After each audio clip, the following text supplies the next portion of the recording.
Who brought cupcakes? Nobody? Is there beer? Is there beer and cupcakes? Rick's out of here. I'm just going to chill. I can't see anything. I know. I'm just going to chill. Well, this is what we call, ladies and gents, a small but perfectly formed audience. Exactly. This is a boutique audience, and very, very much an informal kind of setting. But three actors who have prolific careers and have all come together in Supernatural. You guys, ladies and gents, have the opportunity now to ask any questions that you like of this beautifully balanced young man sitting in front of you. You want to know? It's something special. Right, so what I'll do once again is I'll bring a microphone around to you guys. I've got one mic here, Mark's currently got, who'll pass it around to various team members as we do. I'm really loud. I don't think we'll need a microphone. If you're not happy not to use a mic, absolutely fine. I'm happy with that. But I will pass them around to the crowd so that the entire crowd can actually hear the question being asked. So, ladies and gents, your opportunity is now. Questions, or we just start talking Yeah. randomly. We're going to start doing And monologues. there's no guarantee where that's We're going to do scenes from end up. Supernatural. I want to play Sheriff Mills. Where's my guns? Start at 10 right I'm not here. sexy enough. You're right. Oh, that's not true. Do a scene that you always wanted to do, but you weren't allowed to. Right. Friends, Romans, countrymen. Righty-ho. Excellent. We'll pass on to a question here from the front. Was there much pranking on the show?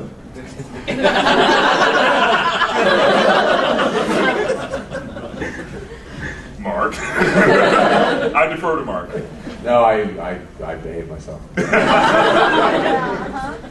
Still water runs deep. Right? Yeah, no, they're really famous for being pranksters, but these two have already heard my story, so you can fall asleep for a second. I know. That's why I got off of the back of it. They're really light, basically. I hate physics. It's always out to get me.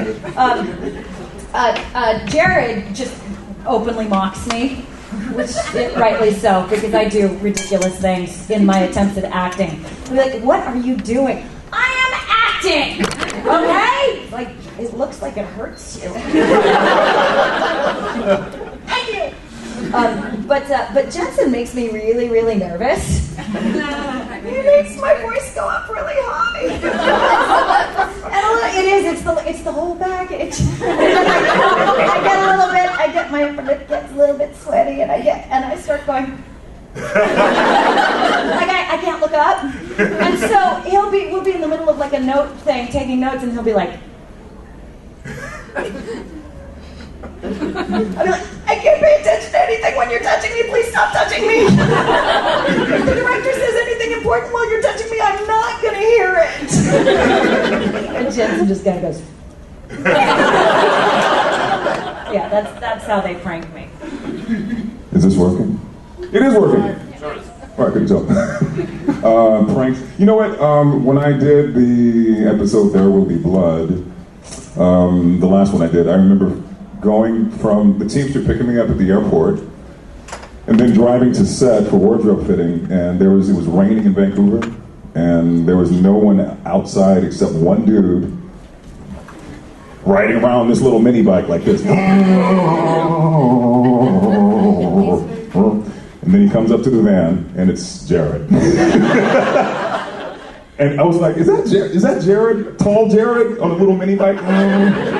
And I get out of the van, and he comes up to me and he says, give me a big hug, It's so fucking good to see you. And I said, I love this guy.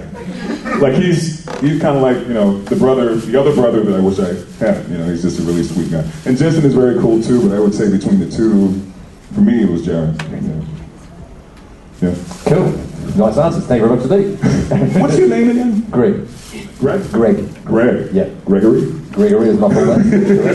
Yes. Only if you're very angry at him. That's exactly right. Gregory? Yeah, Gregory Ward is You wouldn't like me when I mean.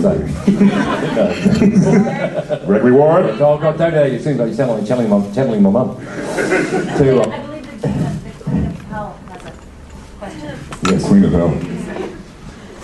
Hi, this is actually a supernatural question.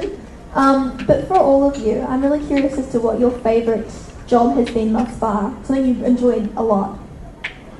Sorry, it's a long.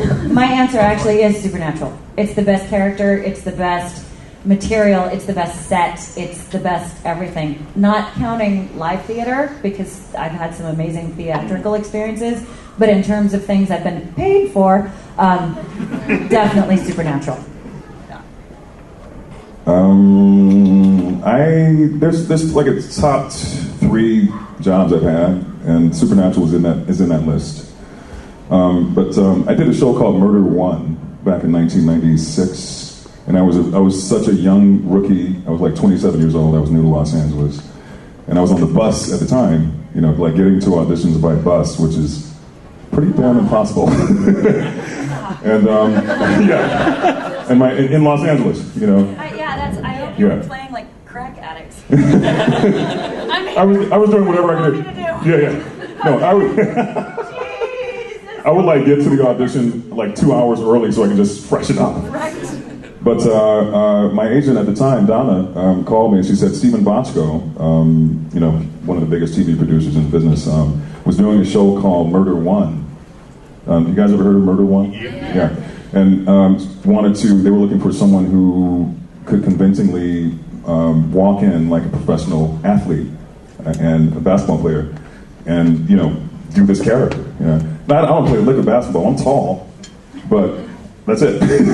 So I walked in. I went and bought some like kind of bling fake jewelry on Melrose Avenue for like $20. Like the stuff that's green. Yeah, 20 minutes. yeah, exactly. I got like Look at it quick because it's about to melt. Yeah, exactly right. You know, like I bought like a really like cheap little Rolex-looking fake for like $15, and I bought a shirt. Rollish. I got a Rollish watch, and I walked in looking like I was worth, you know, $50 or $60 million into the audition.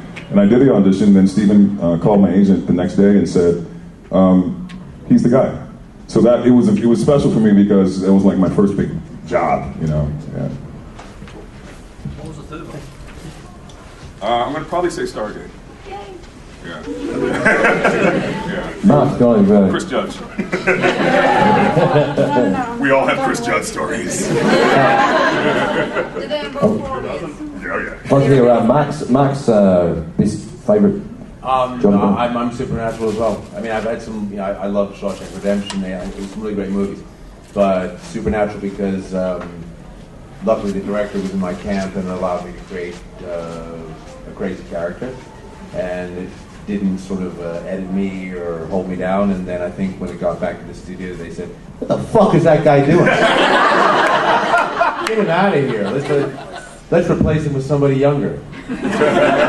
So everybody here, you have to bombard the studio with emails and Twitters and whatever, because the real Alistair has to come back and make one more appearance before the show dies. Yeah. Here. We had Chris last year. Oh, I met Chris. He's great. Yeah. Take Chris and this I got. Mark, you're quite famous for your icy steer, which is probably the reason why you get a lot of villain roles. But if you could be the good guy, what sort of character would you like to play? And what sort of show? Well, I play good guys, but what sort of character? I don't know, as you get older, you sort of segue into dads and lawyers and good detectives and things of that nature. But, well, no, I was saying the other day, do you all know the famous criminal gangster just got done, Whitey Bulger? Which The Departed which I was in, was loosely based on. I mean, I would love, he's not a nice guy, but I'd love to have a shot at him when he was in his heyday, when he was around his 50s, which I am. He owned Boston, and he must have extorted countless millions because he was on the lam for 16 years, and when they caught him, he still had $860,000 in a wall. Go figure. Yeah. I was going to say, Kim, I just have to say, it's a comment. You are a lot more attractive in real life than you're on TV, so... Who on the show? I saw you before on the shoes. Way to go, Mel. I took the posters of you and everything, see on the show, and then I just saw you before, and oops, ladies, and I saw you there. I was like, it's just so wrong. Usually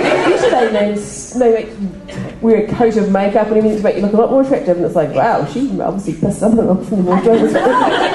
interesting. Jody is very, very actively not a sexual option for the boys, and so we've talked about it, and they've said, do you feel uncomfortable with the fact that we're dressing you down and not putting makeup on you? And I said, no, that's who she is. She doesn't fuck around. She's not the kind of woman that's going to get up in the morning and be like, it's not even, I've got to start over. Like, that's not Jody. Jody doesn't really give a shit. And so I think that I'm actually very happy that comes across, because she's fine. She's not hideous, but she's just not someone who values her appearance above just about any other priority she has. So, thank you. I, on the other hand, I think she's very cute. Yeah, he's trouble. I'm a bit of a primper, so yeah, I did do my makeup for y'all. I'll take a question over here. That's like guys. Hey guys, first off, I just want to apologise. I'm very tired, so if I don't make a lot of sense, that's why. You'll be speaking our language. You must be in the room now. First off, for Mark, Chris Hydell was here last year, as was said, and he said that he really looked up to your performances, Alistair, and he really tried hard to capture what you laid out for him. And I was wondering what you thought of the job he did. Well, I haven't seen it.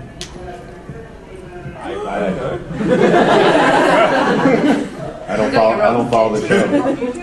Had I managed to stay on, then I would have followed it. But that's okay. I rarely, I don't have the capacity to follow every week. But I know Chris is really nice. We met last year in London, and we had a really big laugh because I'd forgotten that I did this little improv. Like, I confronted Dean, and I was like, Dean, ding, ding, ding. And that wasn't in the script, but he ended up using it, and we had a big laugh about that. But no, he's a great guy. He's a sweetheart. And I was very... He said the same thing to me, and I was very shocked. Okay. Yeah, a quick thing. If it's all right, I'd just like to come up and shake all your hands. Fine.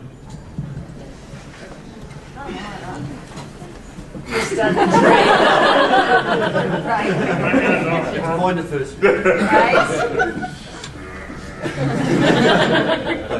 It's very nice to meet you. Thank you. It's nice to meet you. Fuck it out. Big. Man. You're a big dude. You play rugby? No, but I wish I had. I wish I had in hindsight. How many pounds do you weigh? Say I weigh 110 110 kilos, so about 240. You're a big dude, man. Yeah. He's like, yeah. Come to get my hug.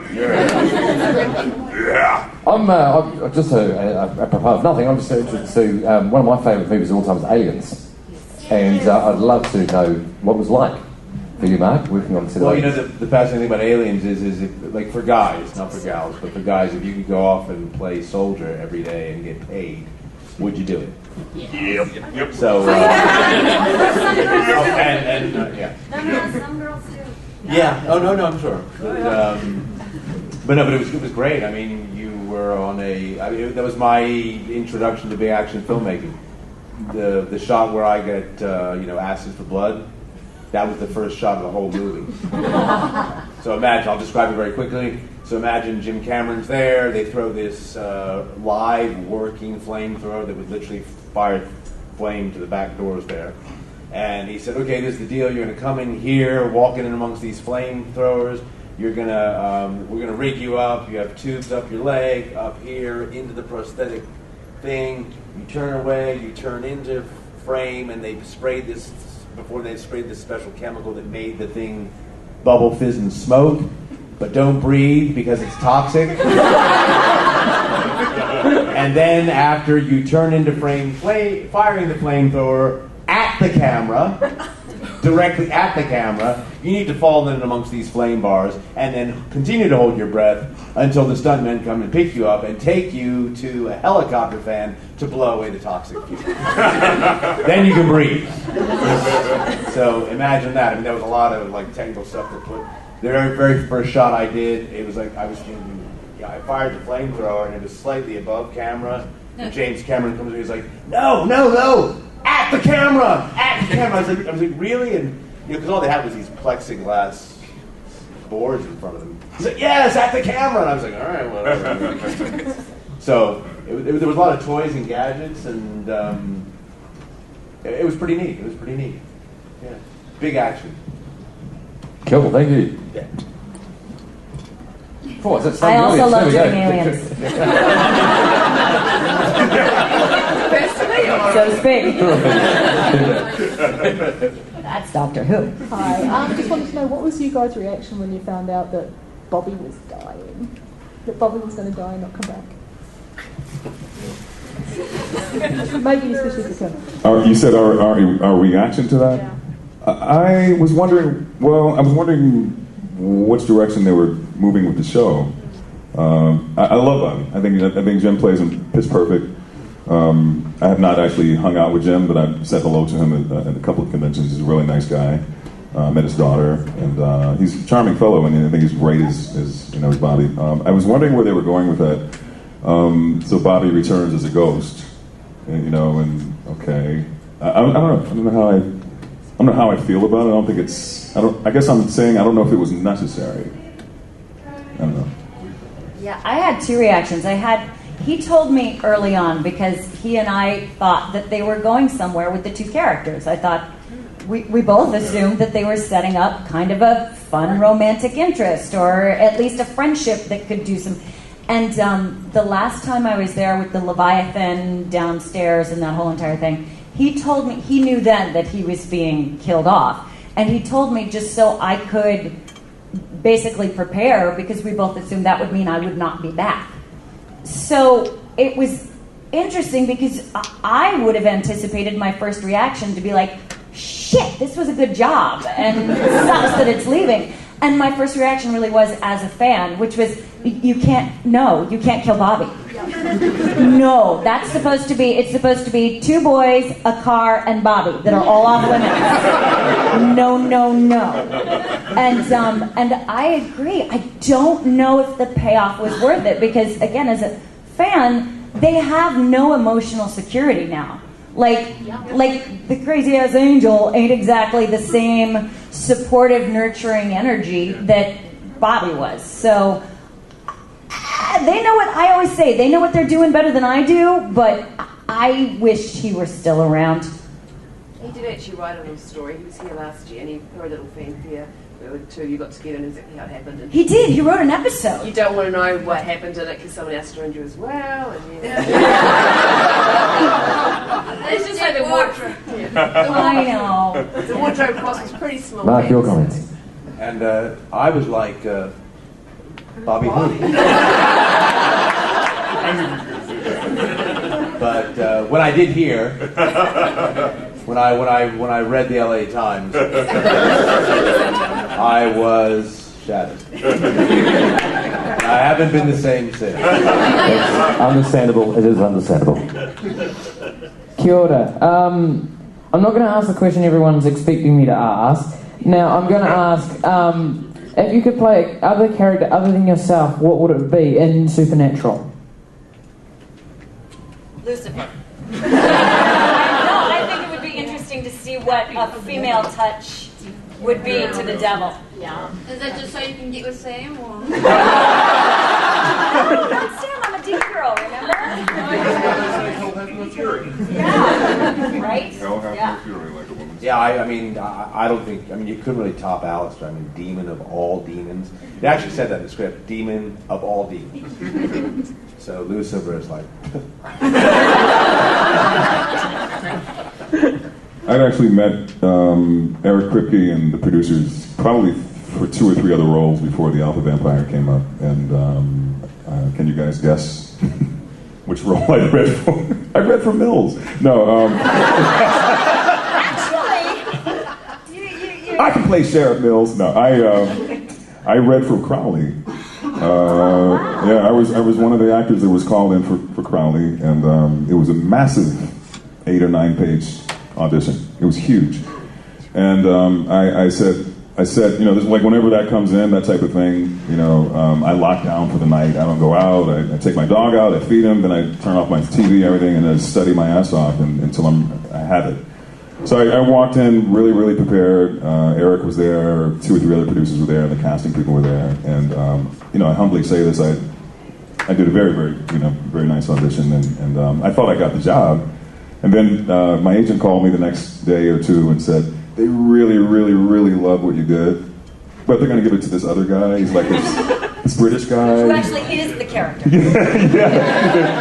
And I said, this British guy, what's his name? Something Shepard, Mark Shepard. And I said, Mark Shepard? I know Mark fucking Shepard. Because we did Battlestar Galactica together. Even though we didn't have any scenes together, we were always on the set or at some point together. But I said, well, he's a terrific actor, and he does a great job as Crowley. But it devastated me. I think I went to the bar right after that phone call. Yeah. Can you give us a bit of your Crowley version? I don't even remember the lines. I can just tell you that, like when I read it, I love how he says, location. I think the episode is Family Matters, when the Alpha Vamp appears, and then they take him away to purgatory, and then Crowley's like, and it's like that kind of character is so much fun to play, because he's just wicked. He's dripping wicked, and he's having fun with it, But I think Mark does a great job as Crowley. Now, Rick, you just mentioned Battlestar Galactica, and in thinking all things space, both of you have had roles in the Star Trek franchise. What was that like? Oh, I was telling somebody earlier today, I did an episode of Star Trek Voyager, and I actually was transported towards the end of the run, and I had 4 hours worth of makeup, and I stood up there, and they had already gotten it ready, so I walked in, and they were ready to roll, and I was like, hang on, you have to hold on for just a second. I'm on the transport.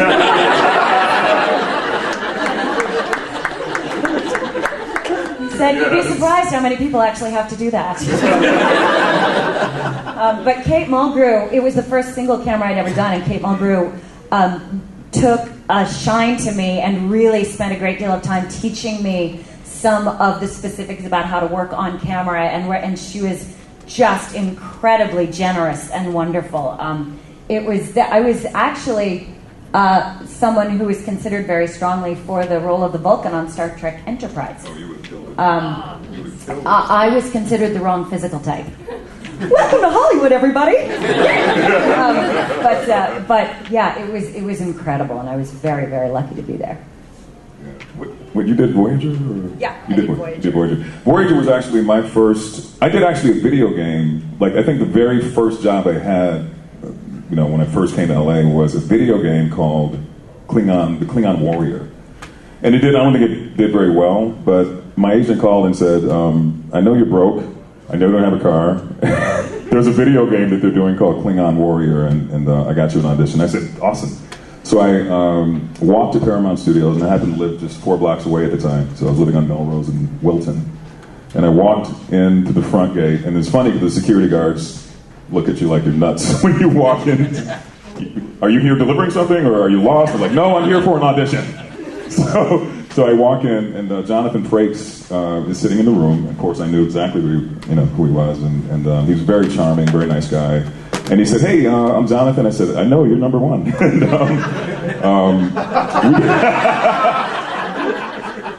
totally something I would do. Yeah, I know. It's like, you are number one. You are number one.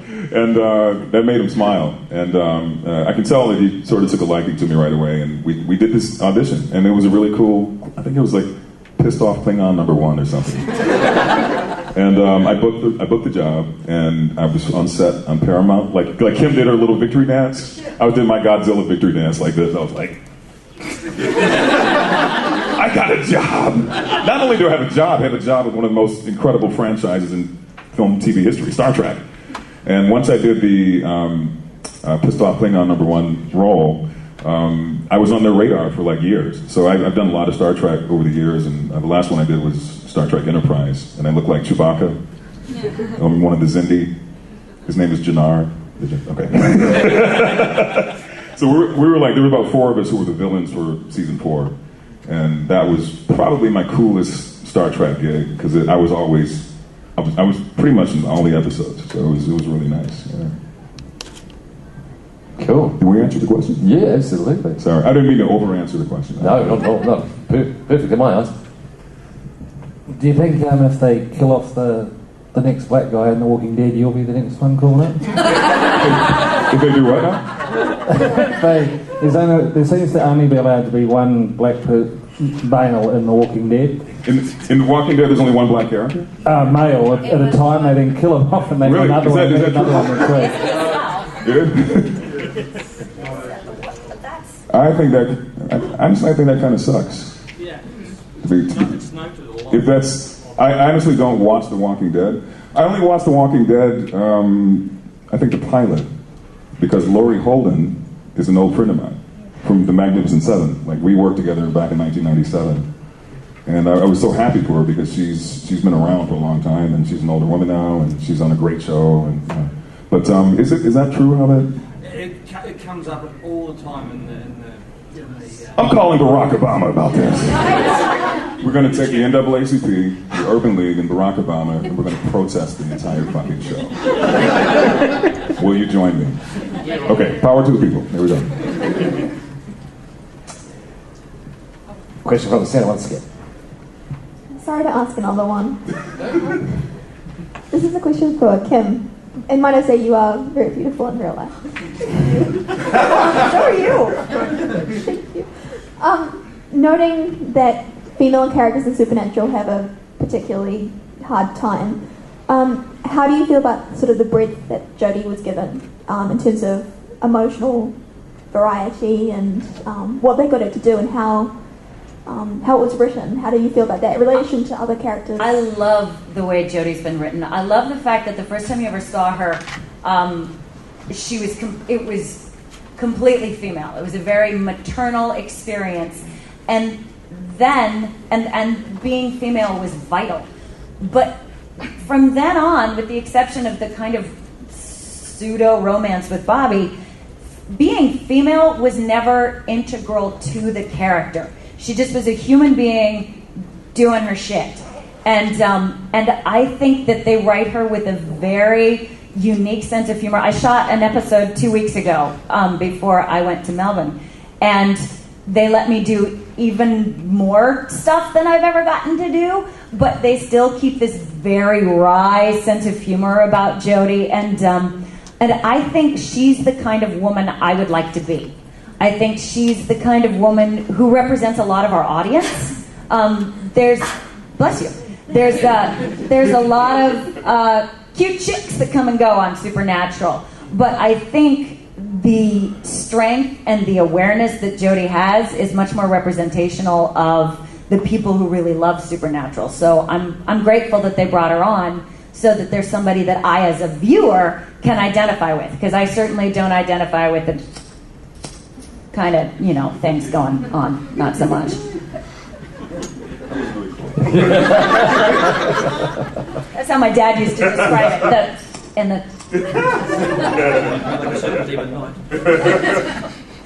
I've got a question for Mark. Not only have you obviously had a very strong screen career, but you also do a fair amount of voice work as well. Can you tell us a little bit about the? Can you tell us a little bit about the voice work that you do?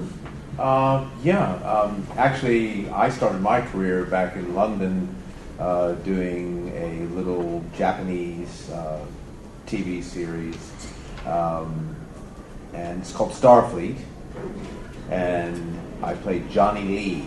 I was a little yellow robot, and I bought a yellow Citroen car, my first car ever to match. But ever since then, voice work is a great sort of fallback. I've been Firefly on Batman, and of late, I've been doing these Xbox games, and that's just another sort of way to sort of supplement your acting career. I got a really cool one. Batman Origins is coming out next month. I am officially Deathstroke, and it looks amazing. Like, you know, I don't know if there are gamers in the room. Check it out, because you're going to be shocked at the visuals. The visuals are just too real. It's off the chart. He's already got it. Yeah, it came out on Friday. It came out Friday. Oh, there you go. You got big ass collector's edition. Like Oh wow! You'll have to bring a pile. I'll sign it for you. And then, but voice work is interesting now because with a lot of the motion capture stuff, you know, the whole gaming industry like makes the film industry look like nothing,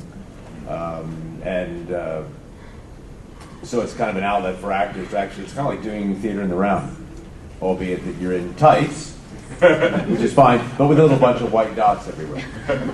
It's fascinating stuff. It's amazing technology, and I'm doing a new game called Havana, which is, albeit a shooter game, which I'm not really particularly proud of. It's ultra violent, and I get to cuss a lot. I've got a question for Mark. Yes, please. You've been in all 3 CSIs. What one did you like the most? Who, did you like Horatio or? Yeah, that's interesting. I really enjoyed CSI Miami. I'll tell you a quick story.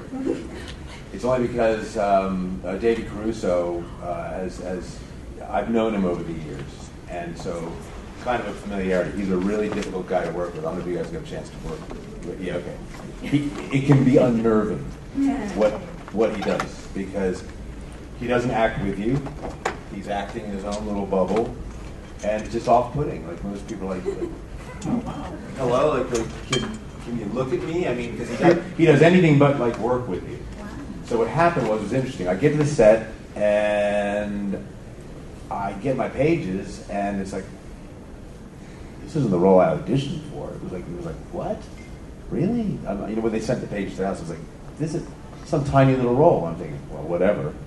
So I go to the set, and I'm doing this tiny little role, and I see the guy that they cast, and he had been in some big show, and he's doing his scene, the one I auditioned for, with Caruso, and it's not going well because Caruso's just making the guy like nervous as hell. So he does his scene, and then I did my little scene right after, and I just got right up in David Caruso's face and just commanded him. And this is the oddest thing that ever happened to me. Literally, right after a producer came up and he said, "Oh, Mark, listen, I need to talk to you for a second." He said, "Listen, it's not really working out with so and so. Would you mind? Like, we know you auditioned for that role, and we weren't quite sure, but we're going to switch things up a bit. He's going to play your part. We're going to go back and shoot that scene again." And yeah, it was great, except to find out, because this guy had been so hot, and he was like the hot thing, he was getting paid about twice I was. So when he got to do the smaller part, I was like, "Well, are you going to pay me double?"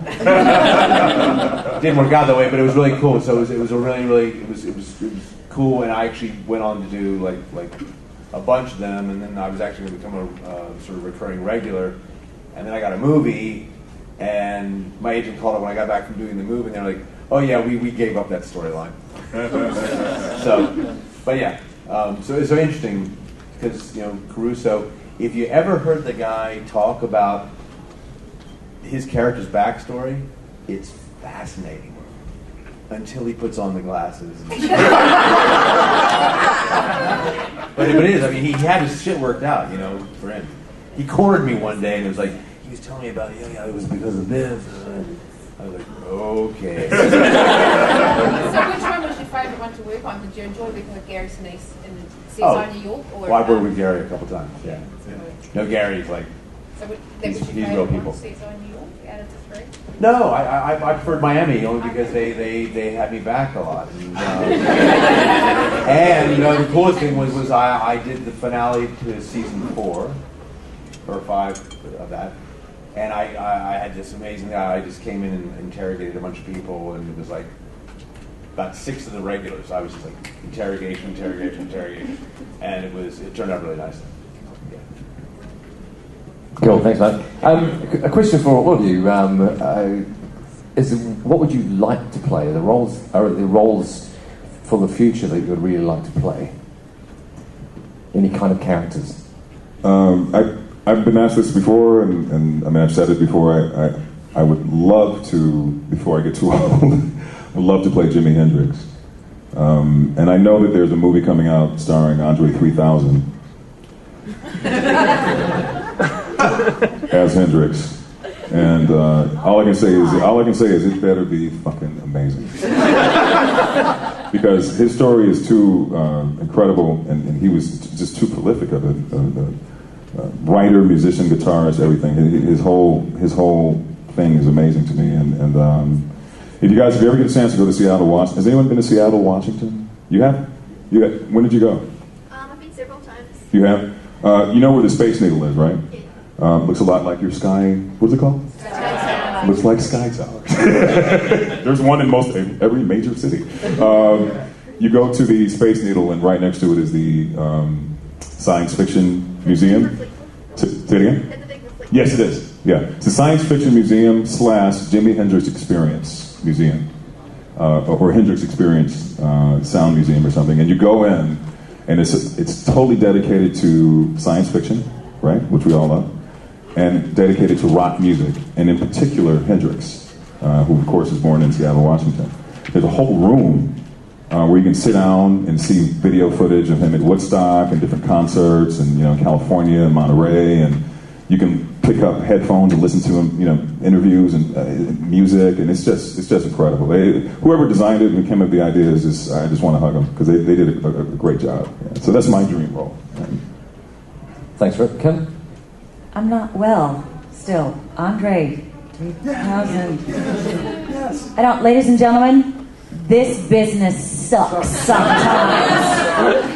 Fucking sucks. Goat farm. Right? Yeah, goat farm. I'm gonna have a goat farm. I had the opportunity to read something like this. I probably will not in my lifetime get to play it, but I would really like to play like an ex-sniper who's now like a PTA mom, but is called back to going to do sniping again. I think that would really hit my sweet spot. I would really like to be a maniacal killer who's gotten her shit under control and is now just really maternal and loving and a little bit like positive about things, that occasionally just needs to go back to being a maniacal killer for the good of the country. Sci-fi movie. You should write that. Has it been written, Kim? That'd be great. Yeah. I'll tell you, that's worth writing. Yeah. You need to pitch that. Yeah. Really working. Yeah, so for me, I mean, like I mentioned before, I was starting to write a treatment about Whitey Bulger piece the very week that he got arrested. See, because up until that point, Bulger, I don't know if you guys know the story, but being on the lam for 16 years, he embarrassed the FBI, everybody, until they handed over the case to the federal marshals and they busted him in 3 months.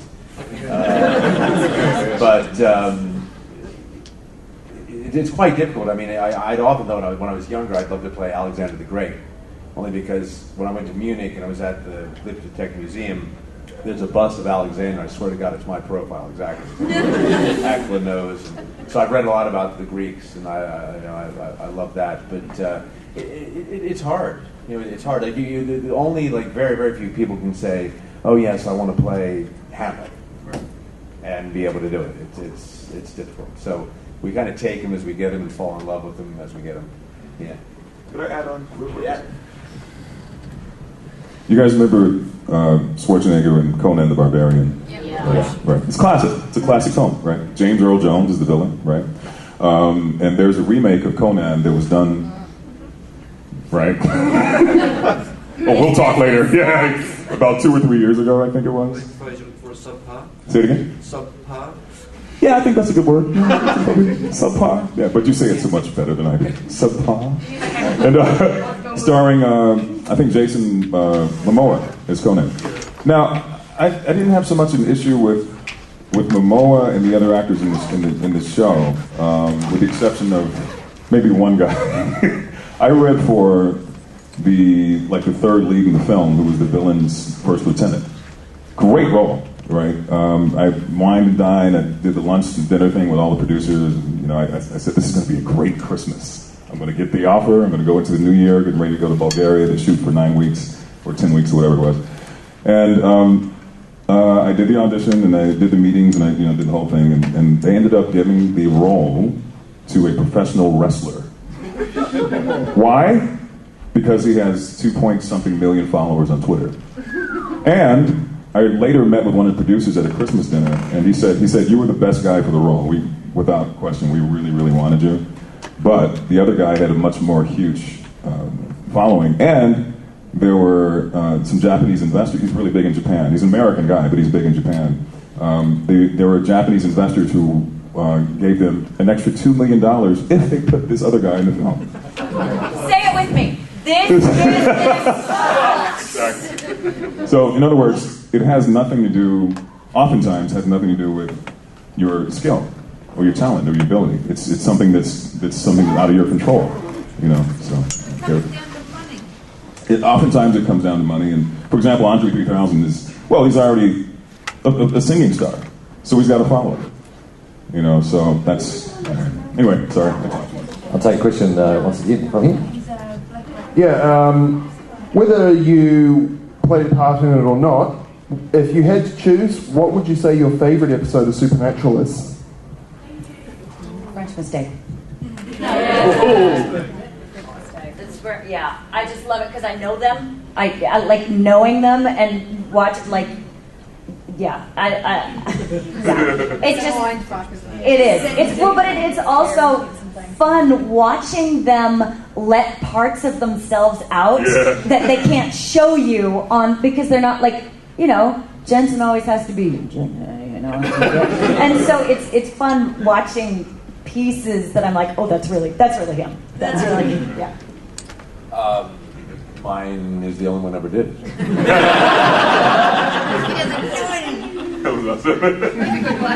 I have not seen every episode of Supernatural, but I had one period of several weeks. I was trying to watch as many episodes as I could, and I think I got up through end of season 6, I believe, and then I watched some of 7, and then a couple of season 8.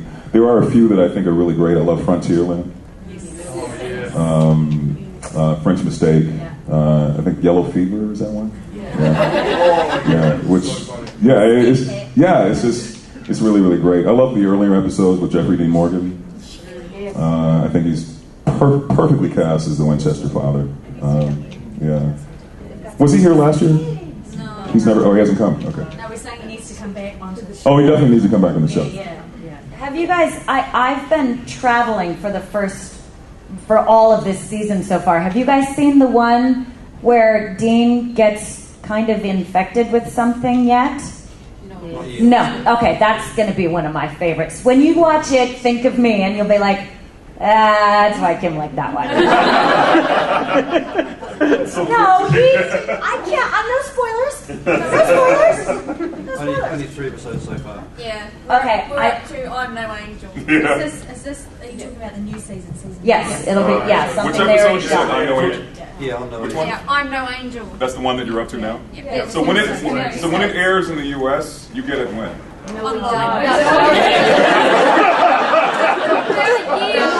About 20 minutes after. You mean, is it called BitTorrent.com?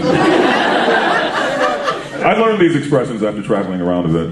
Or we can get anything 60 minutes, exactly 59.59 seconds after it airs in the United States. We're just backing it up. It's 18 months later in New Zealand. If you're lucky. Well, that sucks. We're just backing it up. I totally think that sucks.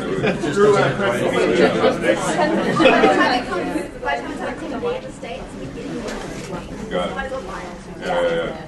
Yeah, taxi drivers just in the plane. Don't worry, we won't tell anyone. Episode 19 of season 8 that was played on Wednesday night.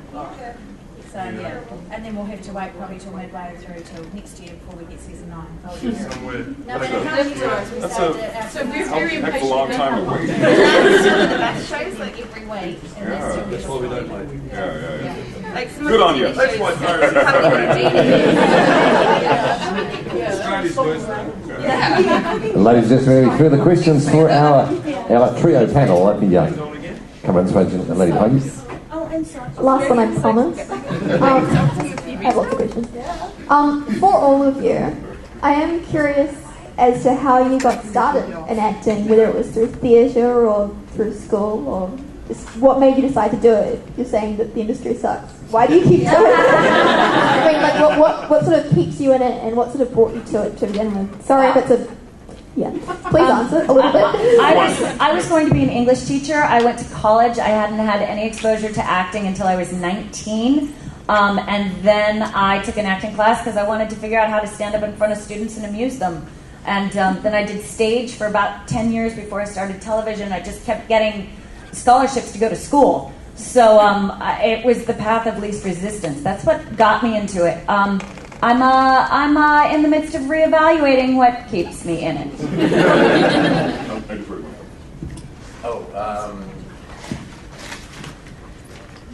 Well, what happened for me was my dad was a single dad, and he said you had to do something on Saturdays. And it was like, literally, I mean, like pick something. My sister did ballet, my brother did guitar, and I tried that and decided I sucked. And there was this great... Yeah. Guitar. No, I actually did ballet too after school, and I was quite good at it. Even though I had to lie to all my friends who were playing basketball. I was like, I got a doctor. No, I have a doctor's appointment today. I can't play. But then, so I went to this great place called the Washington Theater Club in Washington, D.C., and that was kind of it. Gave it up until I got to college, and then it was like, introduction to theater. That'll be an A. Decided to do an easy course and got bit again. It's kind of like a bug. It kind of bites you, and then when the world says, "Hey, you're good," it responds to you and says yes, and we get jobs. Then you just kind of like steamroll along, and then I guess now I think what we might be facing at the moment is an industry that's shifting, changing, and the paradigm shifts. And so TV is now like the big thing. It used to be like, oh man, you die to be in a movie. Just die to be in a movie. Now there's so few movies. Now the deal is oh my God, if I can only be a regular on a series or a recurring on a series, like that's the ticket. Because we all have families, we all have people we have to take care of, other than ourselves. So what keeps you in it, I guess, is just the world keeps saying yes. And in our business, it says no more often than yes, so that's why we all have Teflon skin. I think, I grew up in Detroit, Michigan, and my mom, when I was really, really young, my mom taught me and my brother how to dance, and she put us in talent shows. I was like 5 years old. I just remember my mom made these. Okay, I was moonwalking before Michael Jackson. Okay. My mom took our curtains in the living room in our old house, and we lived in the ghetto of Detroit, and she made our costumes out of the curtains in the living room, and they were like these space uniforms, and there's pictures of us with these uniforms on, and she did a really good job, and she taught us the moves, and then she made the costume, and then she put us in these talent shows, and we won. We just kept winning and winning. And that put the bug in me to be on stage. So I credit everything to my mom. My dad was like, watching Monday Night Football and John Wayne. My mom was teaching us how to perform. And years later, that translated into the mid-'80s when breakdancing came onto the scene with Michael Jackson and then the whole breakdancing craze. My brother and I formed our own breakdance company, and we started, performing again in different talent shows, and we began winning again, and we taught ourselves how to do all the moves, and then there was this TV show back in the 80s called Dance Fever. I don't know if you guys heard of Dance Fever. Danny Terrio, that's right, yeah. And at the time, make a long story short, Dance Fever was looking for contestants. It would be the version of, what's the new dance show now? So You Think You Can Dance, and those types of reality shows. It was similar to that, and so they would find people throughout the U.S. to compete each week on Dance Fever until you win the grand prize, which was I think $50,000 or a car or something. And we were selected to be on Dance Fever, and I'll never forget. I was jogging down the street. It was in between school semesters, and my brother comes running out of the house, and he's like, And I just knew it was like if they wanted us, they selected us to be on the show. So we were on the plane to Hollywood, and that was one of the coolest weekends ever in my life. And if you look at the videotape, you will say, I think I can say this, you will say, you guys should have won. Because we just brought it. I mean, we had everything was just there. But they selected a different couple, and I think they were clogging. You know clogging? Yeah. I was like, okay, well, there you go. It's kind of like what Kim just said. Like, what did you say? Show business is something? It sucks. But that that really kind of reinforced. When we finished Dance Fever, we came back home, and I heard about a movie that was shooting locally, and they were looking for a 16-year-old kid to come in and play this boyfriend of this girl. So I went in, at the time I was 20. So I went in and I lied and said I was 16. And I tried to dress and act like a 16-year-old. I don't know, I guess I did a decent job because they liked me and then they hired me to be in this movie. And that was my very first acting job. I was lousy in it. But it got me in the game, you know. And then when I went to college, university, I became a theater and film major, and that's it. Yeah. Thanks, guys. We've got time for one more question here, so I'll actually this young lady who hasn't asked a question yet. I was just wondering what your guys' favourite TV shows to watch are, like what you love to see, like outside of maybe what you are in. I really like Sherlock, and I really like Doctor Who. And I really like the British Top Gear.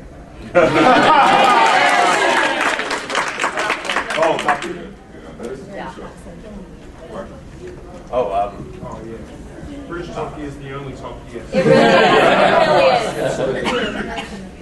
I'm a fan of Homeland. Yes. Really good stuff.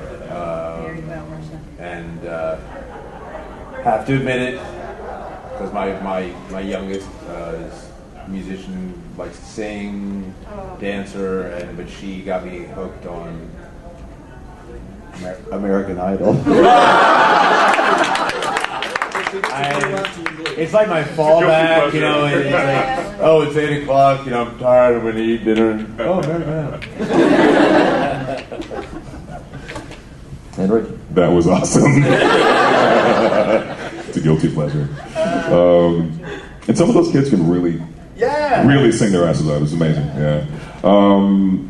I'm one of these guys, like, I have to basically, you know, program my brain to sit down and watch something. You know, I can't watch something week in and week out. So basically I ended up watching a lot of stuff on Netflix. You know, you guys know Netflix? Yeah. So like, I don't have it yet. Oh, you don't have it? Oh, okay. But you do have BitTorrent.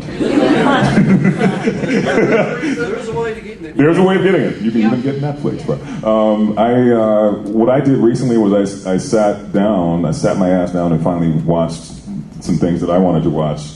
I was in love with the show Alias a few years ago. Yes. So I watched the entire 5 seasons, and it was awesome.